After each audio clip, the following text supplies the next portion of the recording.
and Scoville. Thank you very much. And I'm especially thrilled that you've chosen this talk today as part of your pre-game warm-up. That is very nice. A couple things about myself. I'm actually an Arizona native. Raise your hand if you were born in Arizona. Well, that's actually a fairly good turnout. I grew up in Phoenix, and we're fast approaching our centennial. I went to both schools. I got a degree at U of A and a degree at ASU. Mr. Playboy's coming down the line. Right. It took a long time to become a university. And I was born in Phoenix, grew up in Phoenix, and one little memory as we're coming up on our centennial, February 14th, Arizona's 100 years old. I can remember going to the post office with my father buying the commemorative stamp when Arizona was 50 years out of age. So I still have those.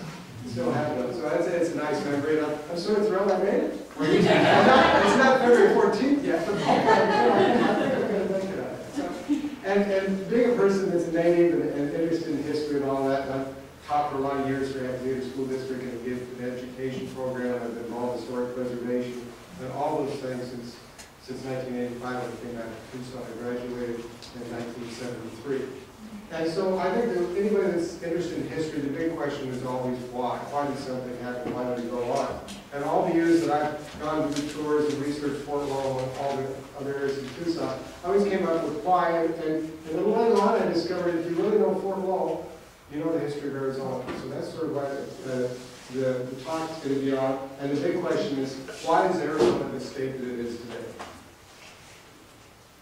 We have new technology today, so this is going to be first time I've used an iPad. So why is Arizona the state that it is today? Now there's lots of individual things, but the teacher me likes to sort of group them into 4 points. First one is physical features.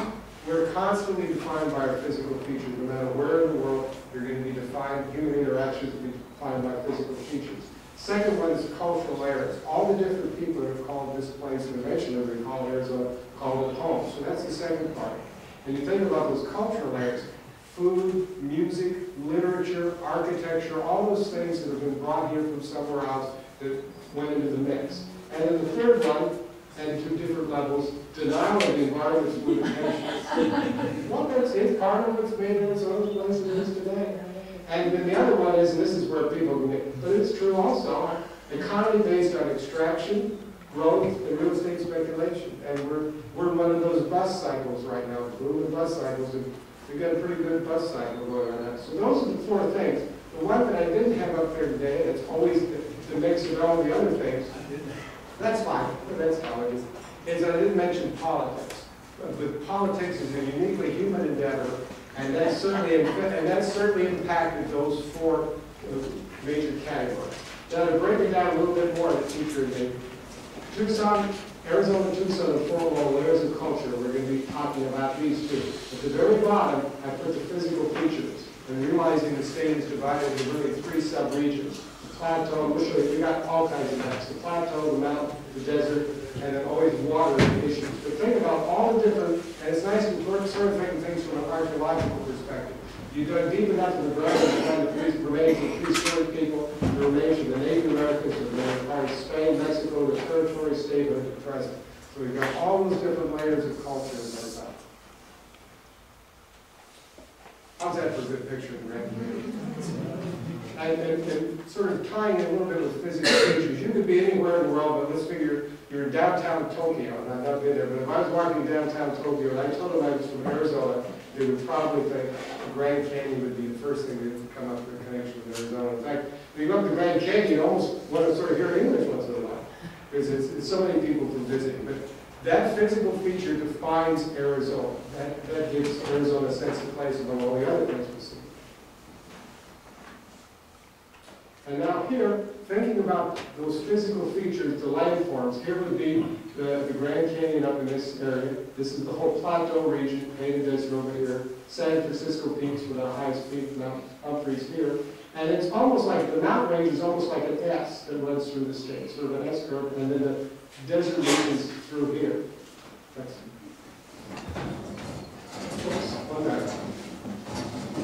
No, that's right, that's right. So within the physical features in the mountains, Tucson is certainly defined defined by the Catalina Mountains. That's the physical feature as far as from a mountain range.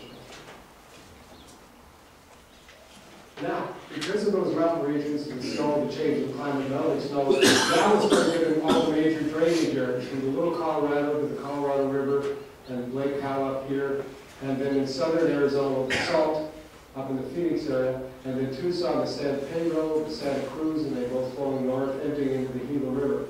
So this sort of divides the state into between two sections, and as we see a little bit more, we'll see some more evolution on the physical features. Here's another picture of the Colorado River.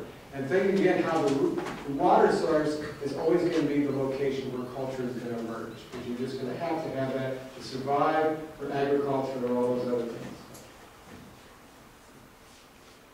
And in Tucson, it's obviously the Rito River, where the Tang Verde and the Pantano converge and form the Rito River. This was about 2 years ago. I ran out when the water was flowing. And I thought, well, this would be a good photo op. I bet I could use that. So I ran, and it was fun. I mean, this is actually a little bit east of Craycroft. And I tried to get away from the road noise and sort of walk out there and sort of trying to think about what things might have been like 100 years ago.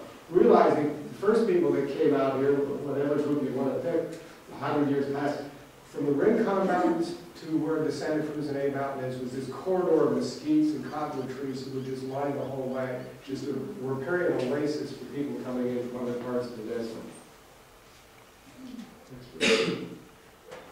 Here's another little closer look at the water channelizing itself next to it.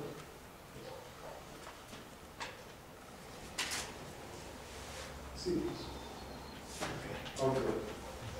Now, so these physical features and emergence of culture, and again, trying to do the parallel between Arizona and Fort Lowell. So now we're looking at Fort Lowell, emergence of culture with a Hohokam. We had an excellent lecture 2 weeks ago on the Hohokam. But this is in Fort Lowell Park. It's a reconstructed Hohokam pit house to give you a little sense of what things would have been like. Again, realizing that Hohokam were here for around 450 AD to 1450 AD. And they were adding really our first architectural style.